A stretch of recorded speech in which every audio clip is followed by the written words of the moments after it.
Hi everyone, welcome back to Studies on YouTube channel. I hope all are doing well. We are continuing the series of solving a question paper. ಇವತ್ತು ನಾವು ತಗೊಂಡಿರೋ paper ಬಂದು junior account assistant. This is a class number 3. I have completed already class 1 and class 2. I hope ನಾವೇನು series ಮಾಡ್ತಿದ್ದೀವಿ ನಿಮಗೆಲ್ಲ use ಆಗ್ತಿದೆ ಅಂತ ಅನ್ಕೋತೀವಿ. First question, in a Excel you can auto fit the width of a column by double clicking on the column name on a column header, double clicking on the cell pointer in the worksheet, double clicking on a column right border on a column header, double clicking on a column left border of a column header ಅಂತಂದರೆ ಏನು ಬರುತ್ತೆ? Option 3. In a Excel, we can auto fit the width of a column by double clicking on a column right. Column right ಅಲ್ಲಿ ನಾವು double click ಮಾಡಿದರೆ ಅಲ್ಲಿ border ಅನ್ನೋ column header ಅಂತ ಬರುತ್ತೆ. ಸೊ 71ಗೆ correct option 3. Which Excel's function can be used to display the current date and time in a cell. ಎಕ್ಸೆಲಲ್ಲಿ days ಅಥವಾ ಡೇ ಆಗಿರ್ಬೋದು, ನಾವು ಇವು ಕೊಟ್ಟಿರೋದ್ರಲ್ಲಿ ಯಾವುದನ್ನ ನಾವು ಕ್ಲಿಕ್ ಮಾಡಿದರೆ ಕರೆಂಟ್ ಡೇಟ್ ಮತ್ತು ಟೈಮು ಡಿಸ್ಪ್ಲೇ ಆಗುತ್ತೆ ಅಂತಂದರೆ ಇಟ್ ಈಸ್ ಅ ನೌನ ನಾವು ಕ್ಲಿಕ್ ಮಾಡಿದರೆ it displays the current date and the time. Today ಅಂತ ಬರುತ್ತೆ ಇನ್ನೊಂದು ಈ ರೀತಿ. ಇದೇನು ಡಿಸ್ಪ್ಲೇ ಮಾಡುತ್ತೆ ಅಂತಂದರೆ ಕರೆಂಟ್ ಡೇಟ್ನ ಇದು ಡಿಸ್ಪ್ಲೇ ಮಾಡುತ್ತೆ. Now displays the current date, both date ಮತ್ತು ಟೈಮ್ನ ಡಿಸ್ಪ್ಲೇ ಮಾಡುತ್ತೆ. ಟುಡೇ ಅನ್ನೋದು ಕರೆಂಟ್ ಡೇಟ್ನ ಡಿಸ್ಪ್ಲೇ ಮಾಡುತ್ತೆ. www.youtube.com is an example of ಅಂತ ಕೇಳಿದ್ದಾರೆ. ಇದಕ್ಕೆ ಯಾವುದಕ್ಕೆ example? Domain, URL, source code, website ಅಂತಂದರೆ it is a example for a URL. Uniform resource ಲೊಕೇಟರ್ಗೆ ಇದು ಎಕ್ಸಾಂಪಲ್ ಆಗಿದೆ. What is website? ವೆಬ್ಸೈಟ್ ಅಂದ್ರೇನು? It is a group of www pages ಅಂದರೆ ಯೂಶ್ವಲಿ ಕಂಟೈನಿಂಗ್ ಹೈಪರ್ ಲಿಂಕ್. ಇದು website contain ಆಗಿರುತ್ತೆ, ಲಿಂಕ್ನ contain ಆಗಿರುತ್ತೆ. ನೆಕ್ಸ್ಟು ಡೊಮೈನ್ ಅಂತಂದ್ರೇನು? ಇನ್ನು email we call it as a domain. ಅಂದರೆ ಈಗ ಫಾರ್ ಎಕ್ಸಾಂಪಲ್ google.com, amazon.com ಅಂತ ಹೇಳ್ತೀವಲ್ಲ, it is called as a domain name. User ಅಂತಂದ್ರೇನು? ಯೂಸರ್ ನೇಮ್ ಅಂತಂದ್ರೆ ಸ್ಟಾರ್ಟಿಂಗ್ ಫಾರ್ ಎಕ್ಸಾಂಪಲ್ *m@gmail.com ಅಂತ ಇರುತ್ತೆ. ಇಲ್ಲಿ ಸ್ಟಾರ್ಟಿಂಗ್ ಇರುತ್ತೆ ಅಲ್ಲ, ಇದನ್ನು ನಾವು ಯೂಸರ್ ನೇಮ್ ಅಂತ ಕರಿತೀವಿ. ಆಫ್ಟರ್ ಬರೋದನ್ನ ನಾವು ಡೊಮೈನ್ ನೇಮ್ ಅಂತ ಕರಿತೀವಿ. amazon.com ಆಗಿರ್ಬೋದು, google.com ಆಗಿರ್ಬೋದು, these are example of a domain. Hyper links can be. Hyperlinks ಏನಾಗಿರುತ್ತೆ? Text, pictures, drawing, objects, all of these ಅಂದರೆ it is a all of these. What are hyperlinks? Hyper links can be text ಆಗಿರ್ಬೋದು, ಅದು images ಆಗಿರ್ಬೋದು, ಅವರ icon ಆಗಿರ್ಬೋದು, ಅವರ any other element within a document ಅವರ web page. ನಾವು ಹೈಪರ್ ಲಿಂಕ್ನ ಕ್ಲಿಕ್ ಮಾಡಿದೆ, when we clicked will take your to the another ಲೊಕೇಶನ್ಗೆ. ಟೆಕ್ಸ್ಟ್ ಮೇಲೆ ಕ್ಲಿಕ್ ಮಾಡಿ, ಪಿಕ್ಚರ್ಸ್ ಮೇಲೆ, ಡ್ರಾಯಿಂಗ್ ಆಬ್ಜೆಕ್ಟ್ಸ್ ಮೇಲೆ ನೀವು ಕ್ಲಿಕ್ ಮಾಡಿದರೆ it take you to the another location. So hyper links can be text ಆಗಿರ್ಬೋದು, ಪಿಕ್ಚರ್ಸ್ ಅವರ drawing objects, all of the above. Next, in a Gmail account what is the maximum size limit to send a file? ನಾವು mail ಕಳಿಸ್ತೀವಲ್ಲ, ಆ ಫೈಲ್ದು size limit ಏನಾಗಿರುತ್ತೆ? 15 MB, 25 MB, 45 MB, 10 MB ಅಂದರೆ it is a 25 MB. ನಾವು send ಮಾಡ್ತಿರೋ file 25 MB ಇದ್ದರೆ it is a maximum size limit in a Gmail account. Which of the following shortcut key is used to start a presentation from the current slide? ಪವರ್ ಪಾಯಿಂಟಲ್ಲಿ presentation current ಸ್ಲೈಡಿಂದ start ಮಾಡಬೇಕಂದ್ರೆ shortcut key ಏನು? It is a shift 5. Shift plus F5. Shift plus F5 click ಮಾಡಿದರೆ presentation slide from a current ಸ್ಲೈಡಿಂದ ಅದು start ಆಗುತ್ತೆ. ನಮಗೆ from beginning of a presentation ಬೇಕು ಅಂತಂದರೆ F5 only pressing only F5 ಅಂದರೆ ಅಲೋನ್ F5ನ ಕ್ಲಿಕ್ ಮಾಡಿದರೆ it starts the slide show from first ಬಿಗಿನಿಂಗಿಂದ ಇದು ಸ್ಲೈಡ್ ಶೋ ಸ್ಟಾರ್ಟ್ ಆಗುತ್ತೆ. ಶಿಫ್ಟ್ ಪ್ಲಸ್ F5 ಅಂದರೆ ಫ್ರಮ್ ಅ ಕರೆಂಟ್ ಸ್ಲೈಡಿಂದ ಇದು ಸ್ಟಾರ್ಟ್ ಆಗುತ್ತೆ. ಇದು from first. Shift plus F5 from a current slide. Next alt plus F5 ಅಂದ್ರೇನು? Alt plus F5 this is used to start a slide show in a presenter view. Presenter view ಅಲ್ಲಿ ಇದು slide show start ಮಾಡುತ್ತೆ. Presenter view allows you to see your presentation with your speaker notes on a screen. ಅರ್ಥ ಆಯ್ತಲ್ವಾ? Shift plus F5 ಏನು ಮಾಡುತ್ತೆ? Presentation from a current slide. F5 slide show from a first ಬಿಗಿನಿಂಗಿಂದ. Alt plus F5 ಏನು ಮಾಡುತ್ತೆ? Presenter view. It is use to start a slide show from in a presenter view ಅಲ್ಲಿ ಇದು slide show start ಮಾಡುತ್ತೆ. Next what is the use of a notes in a slide? ಸ್ಲೈಡಲ್ಲಿ notes ಇರುತ್ತಲ್ಲ ಅದರದ್ದು use ಏನು? It will be displayed at the time of a slide presentation. This is just a note about the slide. This is just for printing purpose only. Notes cannot be inserted in a slides. ಯಾವ option correct ಇದೆ? Option 2. Notes ಅನ್ನೋದು ಏನಾಗಿದೆ? This is just a note about a slide. ಸ್ಲೈಡಲ್ಲಿ ಏನಿರುತ್ತೆ ಅದನ್ನ ನಾವು ಸಣ್ಣದಾಗಿ ನಮಗೆ ಬೇಕಾದಾಗೆ ನಾವು ನೋಟ್ ಮಾಡ್ಕೋಬೋದು. What is this notes? Notes ಅಂದರೆ ಏನು? They are not displayed to the audience. ಇದು ಆಡಿಯನ್ಸ್ಗೆ ಡಿಸ್ಪ್ಲೇ ಆಗಲ್ಲ. It provide the presenter with additional information. ನಮಗೇನಾದರೂ ಎಡಿಷ್ನಲ್ ಇನ್ಫಾರ್ಮೇಷನ್ ಬೇಕಾದರೆ ನಾವು ಅದನ್ನ ಅಲ್ಲಿ ನೋಟಲ್ಲಿ ಟೈಪ್ ಮಾಡ್ಬೋದು. It does not display to the audience. The key sequence for a word. ಪದಾರ್ಥಗಳು ಇನ್ನು ನುಡಿ. ಪದಾರ್ಥಗಳು ಯಾವ ರೀತಿ ಬರಿತೀವಿ ನಾವು ನುಡಿಯಲ್ಲಿ ಅಂದರೆ? ಪ ಅಂದರೆ ಪಿ, ದ ಅಂದ್ರೇನು ಡಿ, ಶಿಫ್ಟ್ ಎ ಅಂದರೆ capital A,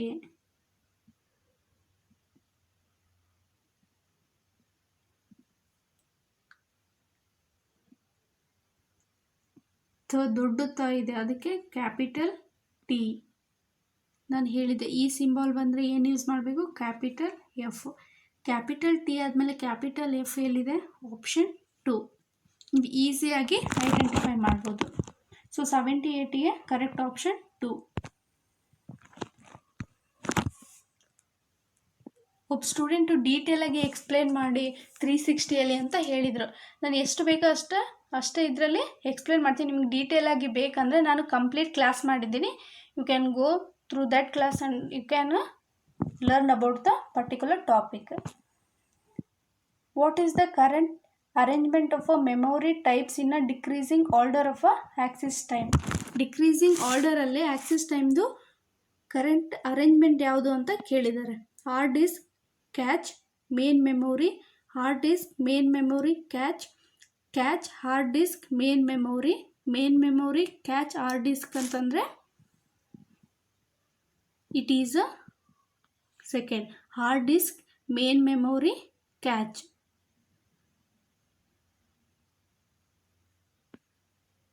Dynamic RAM consumes dash power and is dash as compared to a static RAM. Dynamic RAM consumes less more. ಯಾವುದು? Dynamic RAM consumes a more power and is slower as compared to the static RAM.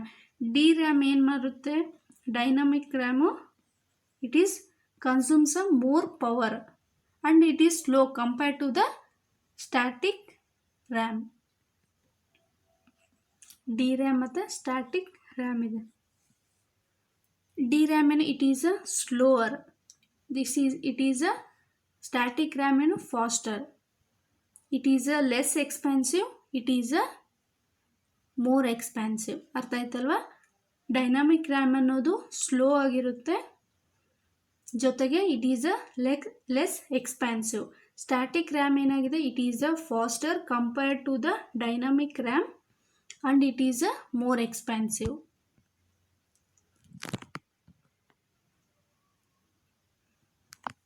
ನಾನು previous question paper solve ಮಾಡಬೇಕಾದ್ರೆ memory unit ಹೇಳಿದ್ದೆ. ಇದರಲ್ಲಿ 85ಗೆ match ಆಗೋ option ಯಾವುದು correct ಇದೆ ಅಂದರೆ it is a option 4. 1 petabyte ಅಂದ್ರೇನು? 1024 petabytes. In MS Word, to use the spelling and the grammar option, one has to click on a dash tab and within the dash group, clicking on a spelling and a grammar. ಯಾವ menu ಅಲ್ಲಿ ಬರುತ್ತೆ ಅಂದರೆ MS ವರ್ಡಲ್ಲಿ design, tracking, review, proofing, review, compare, view language ಅಂದರೆ spelling ಮತ್ತು grammar ಎಲ್ಲಿ ಬರುತ್ತೆ?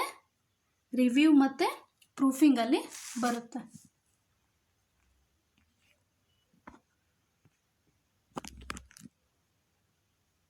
The symbol that is generally used in the formula to specify about the fixed column and the row is. ಯಾವ ಸಿಂಬಲ್ನ general ಆಗಿ ನಾವು ಎಕ್ಸೆಲಲ್ಲಿ use ಮಾಡ್ತೀವಿ ಅಂದರೆ it is a dollar.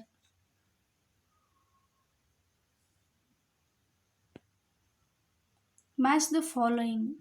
Protect sheet ಅಂದ್ರೇನು? Feature that saves a copies of your files at a specified intervals. Feature to list all files that were recovered from most recent times when it was saved. Changes made to workbook will be highlighted. Feature to prevent a worksheet by using a password. Protect sheet ಅಂದ್ರೇನು? Feature to prevent a worksheet by using a password. ಪಾಸ್ವರ್ಡ್ನ use ಮಾಡಿ ನಾವು protect ಮಾಡ್ಬೋದು. ಎಗೆ 4 ಎಲ್ಲಿದೆ? ಎಗೆ 4 2 ಇದೆ. Next track changes. ಏನಿದು ಟ್ರ್ಯಾಕ್ ಚೇಂಜಸ್ ಅಂದರೆ changes made to the workbook will be highlighted. ಇಲ್ಲಿದೆಲ್ಲ ಆಪ್ಷನ್ 3. ಟ್ರ್ಯಾಕ್ ಚೇಂಜ್ ಅಂದ್ರೇನು? Changes made to the workbook will be highlighted. Highlight ಮಾಡೋದು, ಏನಾದರೂ ವರ್ಕ್ ಬುಕ್ಕಲ್ಲಿ ಚೇಂಜ್ ಮಾಡಿದೆ. ಸೊ ಬಿಗೆ 3 ಎಲ್ಲಿದೆ? ಸೊ ಬಿಗೆ 3 ಆಪ್ಷನ್ 1 ಮತ್ತು 4ಅಲ್ಲಿದೆ. ಸಾರಿ, ಆಪ್ಷನ್ 2 ಮತ್ತು 4ಅಲ್ಲಿದೆ. ನೆಕ್ಸ್ಟು ಆಟೋ ರಿಕವರ್ ಅಂತಂದ್ರೇನು?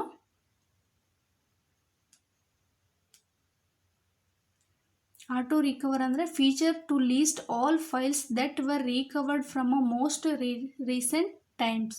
ಸೊ ಸಿಗೆ 2. ಸಿಗೆ 2 ಎಲ್ಲಿದೆ?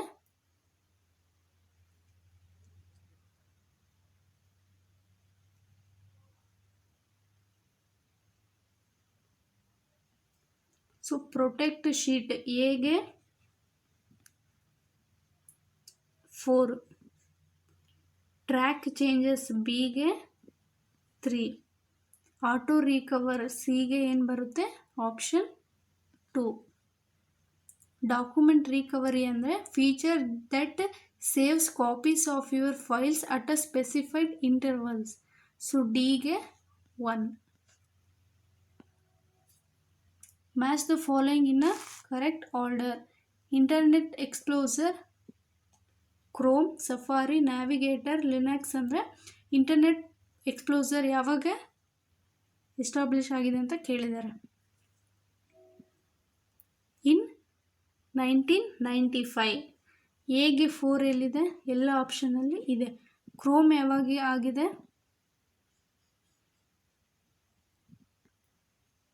2008. ಅಂದರೆ ಬಿಗೆ 5 ಎಲ್ಲಿದೆ? It is option 1. ಸಫಾರಿ ಯಾವಾಗಾಗಿದೆ? 2003. ನ್ಯಾವಿಗೇಟರ್ 1994. ಲುನಾಕ್ಸ್ 1993. ಸೊ 85ಗೆ ಕರೆಕ್ಟ್ ಆಪ್ಷನ್. ಸೊ 85ಗೆ correct option 1. Which of the following is true ಅಂತ ಕೇಳಿದೆ. Email messages are stored in a SMTP protocol. Mail servers receive and stored email messages in a mailbox by using a protocol called a POP or a POP3 or a IMAP. Email can be sent without a mail address? No. Mail servers do not receive and do not store email messages in a mailbox by using a protocol called a POP or a POP3 or a IMAP. ಯಾವುದು correct ಅಂತ ಕೇಳಿದ್ದಾರೆ. Option 2. Mail servers receives a mail. Mail server receives a mail and store email messages in a mailbox by using which protocol? ಇಲ್ಲಿ ಏನು ಕೇಳಿದ್ರೆ mail servers do not receive ಅಂತ ಕೇಳಿದರೆ it is a wrong. Mail servers receive and store email messages in a mail box by using a POP ಅಥವಾ IMAP ಪ್ರೋಟೋಕಾಲ್ನ use ಮಾಡಿ. ಏನಿದು POP ಅಂದರೆ post office protocol. What is the purpose of a POP ಅಂದರೆ it retrieves messages ಅಥವಾ emails from a mail server. IMAP ಅಂದ್ರೆ ಏನು? Internet message access protocol. The messages are stored on a server then being downloaded. ಸರ್ವರಲ್ಲಿ ಇವು messages store ಆಗಿರುತ್ತೆ, ಆಮೇಲೆ ನಾವು ಇದನ್ನ ಡೌನ್ಲೋಡ್ ಮಾಡ್ಕೋಬೋದು. It is the difference between the POP and IMAP. POP ಅಲ್ಲಿ once the mails are send to the client, ಸರ್ವರಲ್ಲಿ ಅವು ಸ್ಟೋರ್ ಆಗಿರಲ್ಲ, it can be deleted. But IMAP ಅಲ್ಲಿ the messages are stored on the server. ಅದು ಕ್ಲೈಂಟಿಗೆ send ಮಾಡಿದರೂ ಕೂಡ ಸರ್ವರಲ್ಲಿ ಅದು ಸ್ಟೋರ್ ಆಗಿರುತ್ತೆ. ಬಟ್ POP ಅಲ್ಲಿ ಸ್ಟೋರ್ ಆಗಿರಲ್ಲ, ಇಮಿಡಿಯೇಟ್ ಡಿಲೀಟ್ ಆಗಿರುತ್ತೆ. Which of the following is not an EDI standard ಅಂದರೆ it is called as a option 3. Which of the following protocol is used for uploading and downloading the files ಅಂದರೆ ಯಾವ ಪ್ರೋಟೋಕಾಲ್ನ ನಾವು ಫೈಲ್ನ upload ಮಾಡೋದು ಮತ್ತು download ಮಾಡೋದಕ್ಕೆ use ಮಾಡ್ತೀವಿ ಅಂದರೆ it is called as a FTP ಅಂದರೆ file transfer protocol. Email header is are compressed of which of the following fields ಅಂದರೆ ಇಮೇಲಲ್ಲಿ ಯಾವುದಾದ್ರು ಯೂಸ್ ಮಾಡ್ತೀವಿ? ಇಮೇಲ್ ಹೆಡರಲ್ಲಿ ಟು, ಸೇವ್, CC, BCC ಅಂದರೆ we can use to CC, BCC ನ use ಮಾಡ್ತೀವಿ, not a save. So ACD correct. ACD ಎಲ್ಲಿದೆ? Option 4.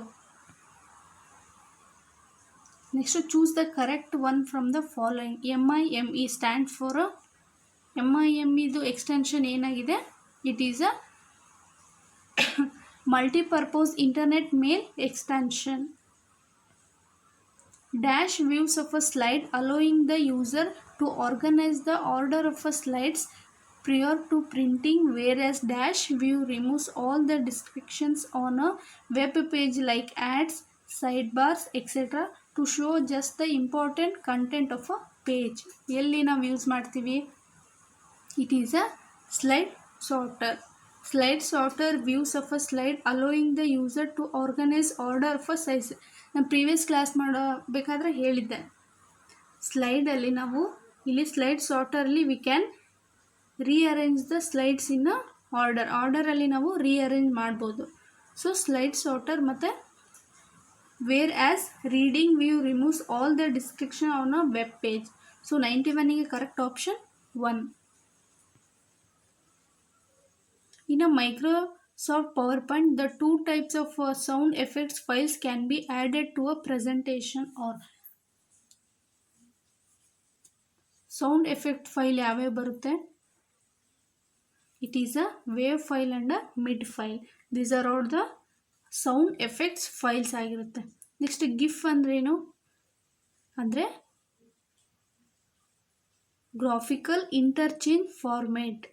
These waves ಅವರ ಇಮೇಜ್ ವೇವ್ಸ್ ಆಗಿರುತ್ತೆ. ಗಿಫ್ ಅನ್ನೋದೇನಾಗಿದೆ? ಇಮೇಜ್ ವೇವ್ಸ್ ಆಗಿರುತ್ತೆ. ನೆಕ್ಸ್ಟು JPG ಅಂದ್ರೇನು? Joint photograph experts group. ಇದು ಕೂಡ ಏನಾಗಿದೆ? It is a image file. So sound ಎಫೆಕ್ಟ್ಸ್ದು ಫೈಲ್ ಯಾವ್ದು ಬರುತ್ತೆ? ವೇವ್ ಫೈಲ್ಸ್ ಮತ್ತು mid files. GIF image file ಆಗಿರುತ್ತೆ. JPG ಕೂಡ ಇಮೇಜ್ ಫೈಲ್ ಆಗಿರುತ್ತೆ. Consider the following statement. Notepads allows you to add information or a speaker notes that you want to share with the audience. Yes, it is a correct. Notepad ಏನು ಮಾಡುತ್ತೆ? You can add a information to the speakers. Slide router view is the only view that is used in a PowerPoint. No. Only slide router ಅಷ್ಟೇ ನಾವು ನೋಡ್ತೀವ power ಪಾಯಿಂಟಲ್ಲಿ? Slide router view ಅಷ್ಟೇ ನೋಡ್ತೀವ? No. So option ಯಾವುದು correct? Only one is correct. What is note pane? Note pane ಅಂದ್ರೇನು? You can add a speaker notes. These notes are not visible to the audience. ಆಡಿಯನ್ಸ್ಗೆ ಈ note visible ಆಗಲ್ಲ during the presentation, but they are visible to the presenter view. ನಮಗೆ ಮಾತ್ರ ಅದು, ನಾವೇನು presenter ಇರ್ತೀವಲ್ಲ ಅವ್ರಿಗೆ ಮಾತ್ರ ಅದು ವಿಸಿಬಲ್ ಆಗ್ತಿರುತ್ತೆ, ನಾಟ್ ಟು ದ ಆಡಿಯನ್ಸ್. ಅರ್ಥ ಆಯ್ತಲ್ವಾ? ಸೊ ನೆಕ್ಸ್ಟು ಸ್ಲೈಡ್ ರೂಟರ್ ಅಷ್ಟೇನಾ? No. Slide router view not only a view used in a PowerPoint. ಯಾವ್ಯಾವ ಬರುತ್ತೆ? PowerPoint has a different views. ಯಾವ್ಯಾವ್ದು ಬರುತ್ತೆ?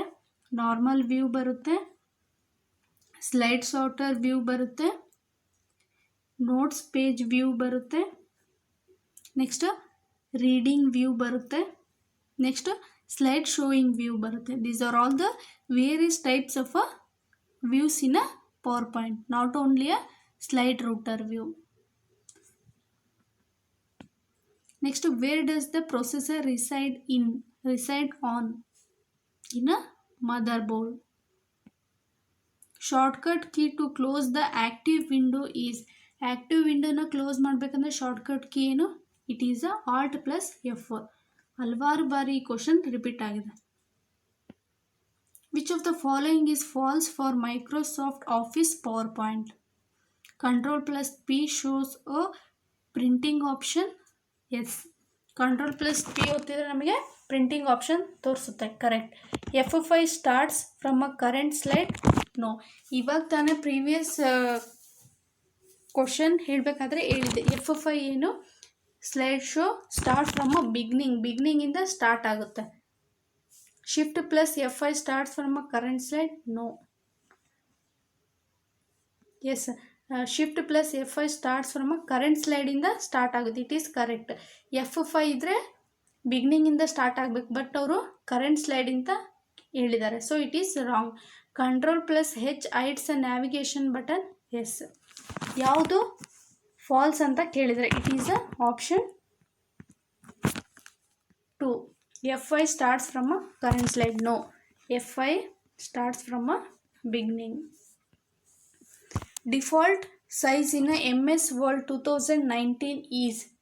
MS Wordಲ್ಲಿ ಡಿಫಾಲ್ಟ್ ಫಾಂಟ್ ಸೈಜ್ ಯಾವುದು 2019ಅಲ್ಲಿ ಅಂದರೆ it is a 11. Component that is not used for a mail merge is. Mail ಮರ್ಜಲ್ಲಿ ಯಾವ ಕಾಂಪೋನೆಂಟ್ನ ನಾವು ಯೂಸ್ ಮಾಡಲ್ಲ ಅಂದರೆ it is called as a world fields. ಯಾವ್ಯಾವ ಇರುತ್ತೆ? What are the components of a mail merge ಅಂದರೆ it is a main document, next data source, next merge fields. These are all the components of a mail merge, not a world fields. What is gutter margin? Gutter margin ಅಂದರೆ ಏನು?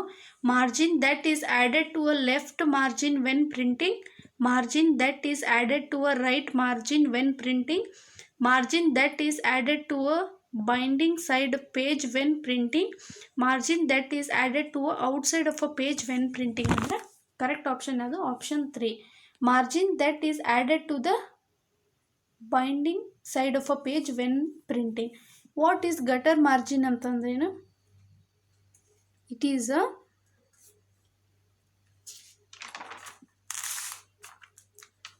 Primary purpose ಏನಿದ್ರದ್ದು ಅಂದರೆ to provide a sufficient space for a binding ಮಾಡೋದಕ್ಕೆ sufficient ಸ್ಪೇಸ್ನ provide ಮಾಡೋದಕ್ಕೆ ನಾವು ಇದನ್ನ use ಮಾಡ್ತೀವಿ. So margin that is added to binding side of a page when printing. The autosum feature sums the cell values. AutoSum feature sums the cell values above the destination cell, left of the destination cell, both 1 and 2, none of the above ಅಂದರೆ it is both 1 and 2. AutoSum feature ಏನು ಹೇಳುತ್ತೆ, it is used automatically calculate the sum of a range of a cells. ಏನು ಮಾಡುತ್ತೆ ಇದು, automatically calculate ಮಾಡುತ್ತೆ sum of a range of a cells. So above the destination cell and left of the destination cell. So both 1 and 2 is correct. This is all about the 30 questions of the computer. I hope class ಎಲ್ರಿಗೂ ಅರ್ಥ ಆಗಿದೆ ಅನ್ಕೋತೀನಿ. Class ಇಷ್ಟ ಆದರೆ ಕೆಳಗಡೆ comment ಬಾಕ್ಸಲ್ಲಿ comment ಮಾಡಿ. Thank you.